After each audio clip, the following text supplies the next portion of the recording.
Prasojo, Bapak Produser Barka Winata, Sutradara Wisnu Surya Pratama, penulis cerita Kampung Jabamait Teguh Paulubi atau Kwartaiping. Boleh silakan duduk sesuai dengan nama yang sudah tertera. Yes. Boleh kita kasih tepuk tangan yang paling meriah untuk jajaran filmmaker kita. Terima kasih.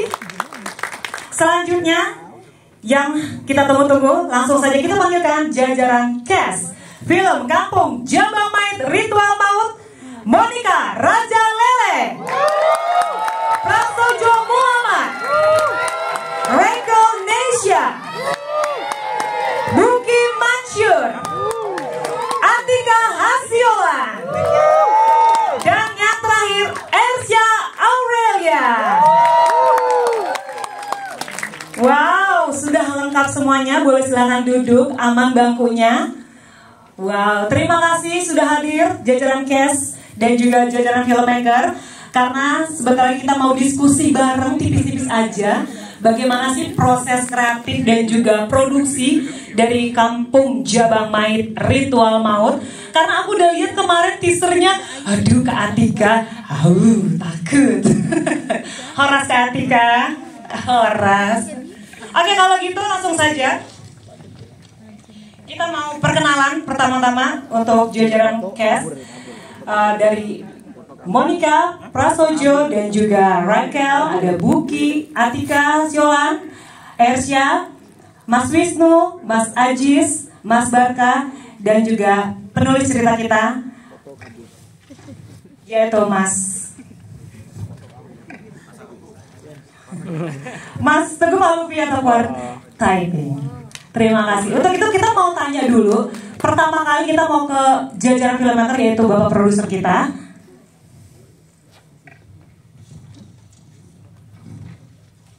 Dengan Pak Barka, boleh dikasih mikrofonnya?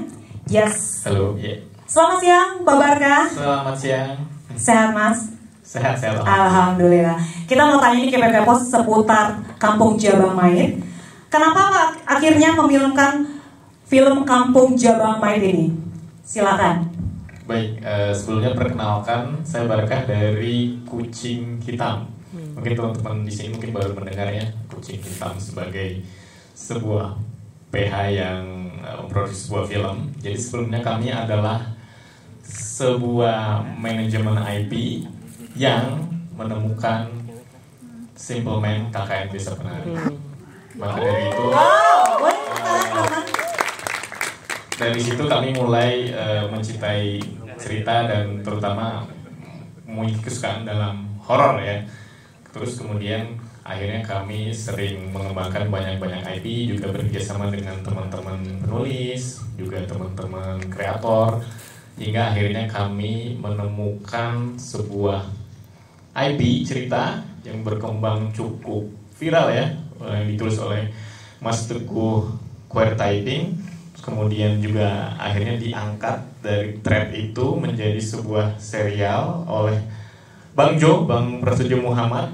Aku pikir teman-teman di sini mungkin ada yang udah nonton ya atau ngikutin serialnya di YouTube. Sekarang sudah berjalan 4 season storytelling oleh Bang Jo.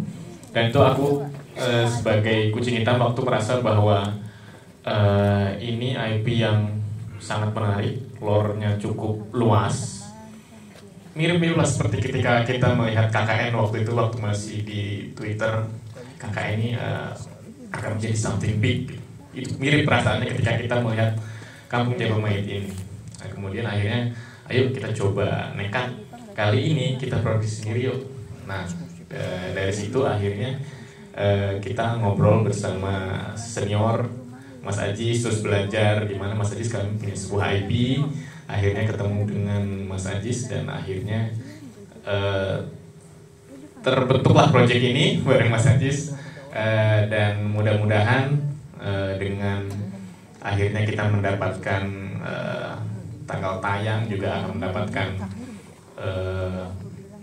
trailer, dan mudah-mudahan teman-teman nanti akan menonton dan suka.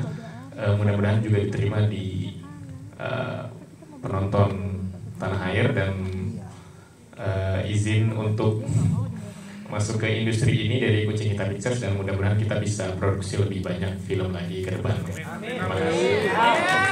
Terima kasih Pak Baru. Ada Pak Ajis. Kita mau tanya kira-kira yang dibawa dalam film Kampung Jabang Mayit Ritual Maut ini apa nih Pak? Boleh di-share ke teman-teman, silahkan. Iya, mungkin terima kasih pertama-tama buat teman-teman media sama teman-teman agentnya Rangkas Puna ya tadi ya. Ya, mungkin ini peristiwa yang menyenangkan, mengharukan gitu. Saya waktu itu mungkin cerita sedikit ke belakang gitu, sekitar akhir 2023 gitu. Saya dari Spasi Movie Image ketemu Mas Barka dan teman-teman Kucing Hitam gitu. Kita berdiskusi tentang pengen sesuatu apa yang menurut kami itu sesuatu yang seru dan unik gitu. Sampai kemudian akhirnya kita bertemu dengan IP ini gitu. Dan betul tadi apa yang disampaikan sama Mas Barka, Kampung Jabang Mayit ini tuh cerita narasi yang punya nafas sangat panjang gitu. Dia telah dialiwanakan ke dalam berbagai macam bentuk gitu, dari awalnya tracknya Mas Teguh, terus kemudian jadi podcastnya Bang Jo, terus kemarin juga udah dibukukan gitu, dan sekarang jadi film gitu. Bahkan seriesnya aja udah 4 episode 4 season 32 episode gitu, dengan ditonton lebih dari 20 juta gitu. Nah, secara IP memang kemudian ini menjadi sesuatu yang sangat bisa dibilang buat kami ini IP besar gitu. Nah, di titik yang sama juga ini yang kemudian menjadi tantangan kami gitu. Ketika cerita ini udah menjadi sebuah cerita yang solid gitu, bahkan punya narasi yang sangat panjang gitu, lalu apa yang kemudian akan kita bikin gitu. Nah, di titik ini memang salah satu tantangan di proyek ini adalah pertanyaan tentang lalu apa yang akan kita kebaruan apa yang akan kita hadirkan untuk penggemar dan penonton baru yang belum teresonansi sama cerita ini gitu. Nah, kami berdiskusi bareng sama Mas Wisnu, Bang Jo, Mas Teguh gitu, sampai kemudian akhirnya kita akan, mungkin nanti Mas Wisnu juga akan cerita gitu, tapi Kampung Jabang Mayit Ritual Maut adalah cerita prequel dari kisah Kampung Jabang Mayit yang sekarang sudah ada, baik udah ada di podcastnya Bang Jo, atau di buku, atau di threadnya Mas Teguh gitu. Jadi peristiwa-peristiwa latar belakang dari terjadinya cerita Kampung Jabang Mayit ini gitu. Oke, berarti secara IP sudah kuat sekali ya Pak ya. Dan di sini juga kita melihat kental. Nah, ini juga yang buat kami menarik dan seru, karena dunia yang ada di Kampung Jabang Mayit Ritual Maut ini adalah dunia yang kami ciptakan sendiri gitu.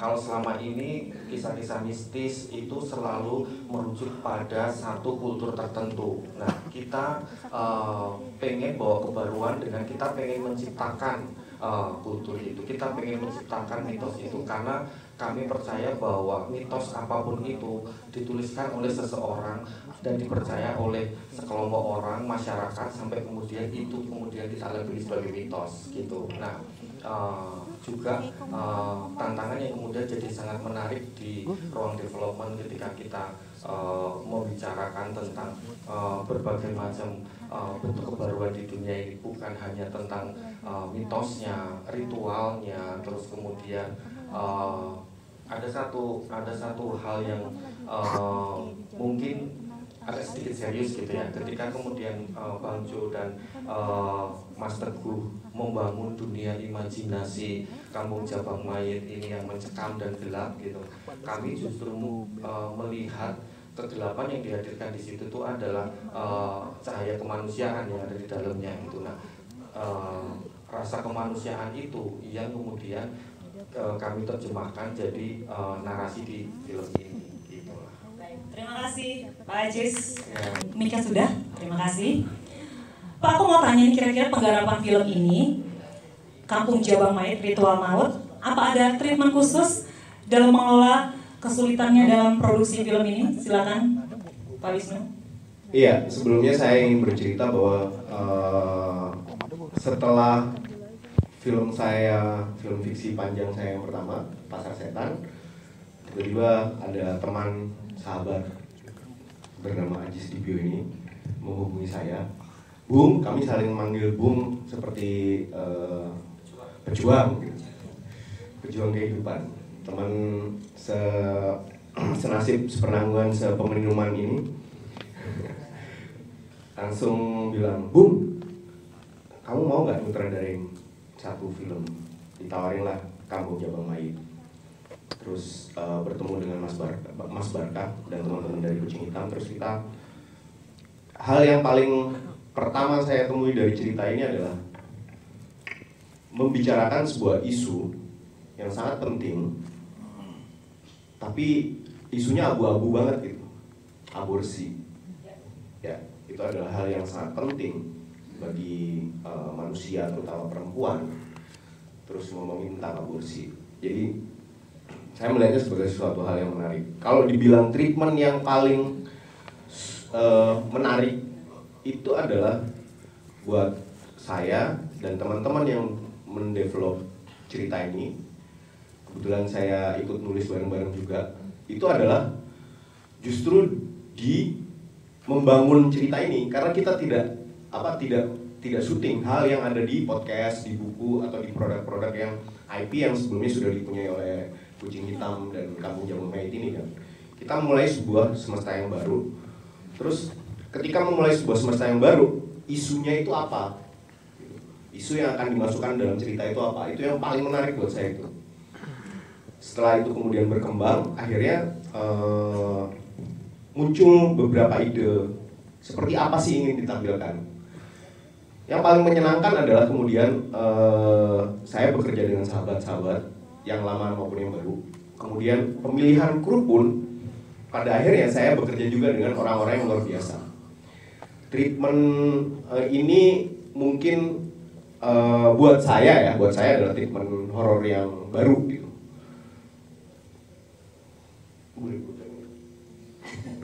Boleh ya? Oke. Amin. Ini gimana deh kayaknya? Amin. Syutingnya siang, 80%. 80% siang. 80% siang. Film horor siang. Ya. Wow. Terus yang paling menarik lagi adalah kita tidak mau memakai identitas etnik tertentu. Jadi kita ambil secara visual kita mencoba untuk kita ingin menampilkan bahwa ini Indonesia, tapi tidak identik dengan etnik tertentu. Untuk main cast, saya tidak mau kasih mereka logat. Jadi logat yang mereka akrab itu yang akan terdengar, dan mereka membaca skripnya, terus mereka memaknai sendiri bahwa tokoh yang mereka mainkan logatnya seperti ini, mereka bentuk sendiri. Terus bekerja sama dengan seniman-seniman yang luar biasa, termasuk koreografer tarinya, ada tarian di situ, yang hal yang baru juga buat saya, ada fighting di situ, hal yang baru lagi buat saya. Bekerja dengan semuanya saya baru bekerja pertama kali. Itu meskipun sudah kenal lama puluhan tahun, tapi saya baru bekerja. Jadi kayak akhirnya saya kerja dengan sahabat-sahabat saya gitu. DOP-nya Ujel Bausat yang keren banget gambar-gambarnya. Terus wardrobe-nya Retmo Ratih Damayanti, pemenang 5 kali Piala Citra. Itu luar biasa. Terus pada akhirnya kemudian soundnya juga dan musik Mas Krisna Purna yang luar biasa juga menggarap sound di film ini, termasuk ada lagu-lagu ya yang dia bikin khusus untuk film Kampung Jabang Mayit ini. Juga para cast yang luar biasa, terima kasih yang ada di sini maupun yang ada di rumah. Ercia, Atika, Buki, Raquel, Bang Jo, Monica, Raja Lele, luar biasa. Monica itu jedanya kepanjangan. Monica, Raja Lele. Itu yang paling menarik sih, treatment itu yang menurut saya enaknya ketika kita syuting 80% siang dan kebanyakan outdoor itu kita nggak bisa syuting malam, jadi enak banget syutingnya siang. Sehat sekali ya, Om. Bisa bobo. Saya sudah tua, saya butuh tidur malam. Oke, berarti memang sesuatu yang baru treatment. Itu koreografi sama Lighting? tembang. Ada lagu-lagu dan sebagian lagu dan tembang itu diciptakan oleh seniman luar biasa dari Tegal, namanya Cahwati. Dia tidak bisa hadir hari ini karena lagi jalan-jalan di LA. Ada pertunjukan di LA. Jadi itulah saya ketemu dengan orang-orang yang luar biasa di sini. Wow, jadi makin gak sabar nih kita, makin gak sabar. Selanjutnya untuk ngomongin tadi sesuai. Mungkin yang paling menonjol adalah bagaimana kita kemudian akan mengikuti peristiwa ini di siang hari. Itu yang paling menonjol ya. Tapi kalau saya sih, saya ketika bikin film saya selalu diskusi dengan produser karena mereka yang akan mengatur bagaimana film ini kemudian akan ketemu penontonnya. Jadi buat saya adalah film itu adalah yang saya, kalau minta saya sebagai director, ada film model seperti ini yang saya suka. Saya